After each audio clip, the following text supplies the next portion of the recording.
భాజపా అగ్రనేతలు ఓటమి ఇంకోవైపు జరుగుతూనే ఉంది. ఆ ఎన్నికలకు సంబంధించి మీరు కూడా ఒకవైపు అక్కడ ప్రచారం నిర్వహించా ఈ ఎన్నికల ఫలితాలతో తెలంగాణ ప్రజలకు గాను, దేశ ప్రజలకు గాను ఎన్నికల ఫలితాలను ఏ విధంగా చూస్తారు మీరు? ఇది తెలంగాణ ప్రజలకు దేశ ప్రజలకు మంచి మెసేజ్. ఇటువంటి కరప్ట్ పార్టీస్ ఎవరు సహించరు. లిక్కర్ స్కామ్లు ఉన్న పార్టీలు ఎవరు సహించరు. బయటికి వచ్చేప్పుడు లోపల వచ్చేప్పుడు ఎవరు సహించరు. నాకు బీజేపీ పార్టీకి అయితే ఇంతకు ముందే తెలుసు, ఢిల్లీ ప్రజలకు కూడా ముందే తెలుసు. ఈ ఎలక్షన్స్ ఓన్లీ ఫార్మాలిటీ. వాళ్ళు ఓడిపోయింది ఈరోజు కాదు, వాళ్ళు ఓడిపోయింది ఏడాది కింద ఓడిపోయినరు. ఎందుకంటే వాళ్ళ బండారం అంతా బయటపడ్డది. ఎందుకంటే ఆమ్ ఆద్మీ పార్టీ కూలిపోలేదు, దాని కింద ఉన్న బునియాది కూలిపోయింది. దానికి ఉన్న ఫౌండేషన్ సిద్ధాంతం, ఏ సిద్ధాంతం మీద వాళ్ళు పోటీ చేసినారు? ఇండియా అగేన్స్ట్ కరప్షన్ అని 20 ఏళ్ళ కింద. అప్పుడు ఈవెన్ హైదరాబాద్లో కూడా ట్యాంక్ బండ్ చుట్టూ అప్పుడు చీకటి రాత్రి అన్నా హజారే గాంధీ టోపీలు పెట్టుకొని కందిలు ముట్టించి ఇండియా అగేన్స్ట్ కరప్షన్ అని విజిల్ పెట్టిండ్రు. అప్పుడు నేను కూడా వాళ్కున్నాను. నేను అప్పుడు రాజకీయాలు కూడా లేకుండే. అదే అన్నా హజారే ఘాటైన కామెంట్ చేసిండు, అధికార మదం కానివ్వండి అవినీతి వల్లనే ఓడిపోయింది అని చెప్పి కూడా అన్నా హజారే ఆ పైన కూడా విమర్శలు చేసిండు. అంటే ఫస్ట్ అన్నా హజారే నిలగొట్టిండ్రు, ప్రశాంత్ భూషణ్, షాజా ఇల్మిని, మన యోగేంద్ర యాదవ్ అందరిని నిలగొట్టి ఈయన పార్టీని సొంత పార్టీ చేసుకున్నాక అన్నాడు నేనే ఆమ్ ఆద్మీ అంటే ఏంటి సాధారణ ప్రజలు అన్నట్టు కదా, సాధారణ ప్రజలు మేము అని అంటున్నాడు. కానీ చూడబోతే స్కామ్లల్లా కరప్షన్లు ఇరుక్కున్నాడు. ఇక్కడ లిక్కర్ స్కామ్ తెలిసి ఏమైందో, ఇక్కడ సీఎం కేసీఆర్ బిడ్డే కవిత గారు అక్కడ పోయి స్కామ్ చేసింది. వాళ్ళతో కలిసి మనీష్ సిసోడియా, కేజ్రీవాల్తో కలిసి. అండ్ ఈయన పెద్ద స్టంట్ అనుకుంటాడు, ఐఐటీలు చదువుకొని. ఏంటంటే ఆయన సీఎం ఉంటాడు కానీ ఏం పోర్ట్ఫోలియోలు ఉన్నాయంట. నేను శుద్ధపూసను, నా చుట్టూన్న వాళ్ళందరూ దొంగలని. అయితే ఆయనకేం పోర్ట్ఫోలియో లేదు, దొంగతనం అందరితో చేపించిండ్రు.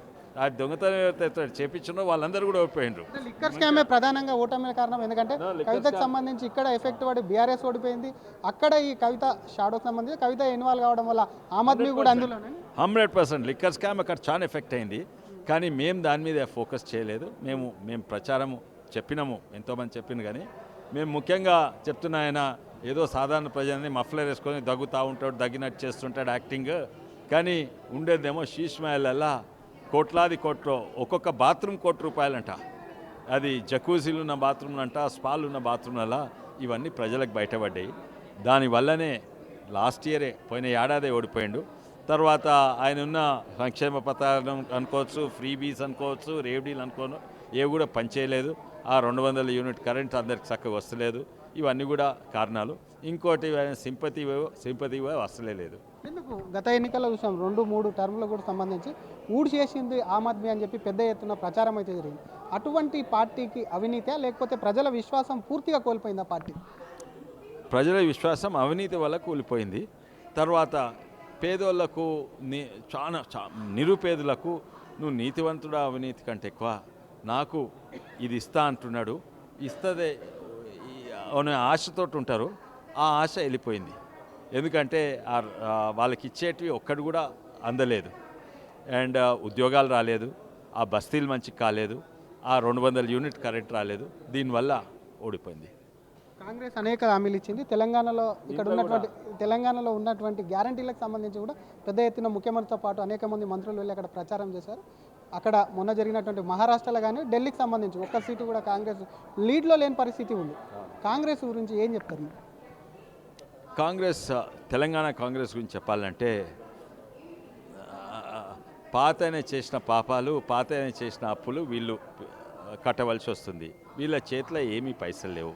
దాని మీద నుంచి ఆ ఢిల్లీ టీం వీళ్ళకి 6 గ్యారంటీలు నెత్తిలబెట్టింది. 6 గ్యారంటీలు నెరవేరాయి, ఎందుకంటే పైసలు లేవు. అయితే కాంగ్రెస్ పార్టీని మేము బీజేపీ ఏం చేయని అవసరం లేదు, దానంతలో అది కిందికి పడుతున్నది. ఇదేమో టీఆర్ఎస్ బీఆర్ఎస్ పార్టీ అయితే అసలు లేవదు. ఏదో పైసలతోటి ఏదో నడిపిస్తుంది కానీ అసలుకి అది లేవదు. ఎమ్మెల్సీ ఎన్నికల్లో దీన్ని ఊపు కొనసాగిస్తుంటారు. 100% ఎమ్మెల్సీ ఎలక్షన్ ఎన్నో కారణాలు ఉన్నాయి. అటు మన బడ్జెట్, ఎమ్మెల్సీలకి గ్రాడ్యుయేట్స్ ఎలక్షన్, మన టీచర్స్ ఎలక్షన్స్, అందరు కూడా ట్యాక్స్ పేయర్సే. మా బడ్జెట్ అయితే బ్రహ్మాండంగా ఉండే, 12 lakhs వరకు జీరో ట్యాక్స్, అంటే ఒక్కొక్కరి జేబులో ₹1,00,000 ఎక్కువ వస్తున్నాయి.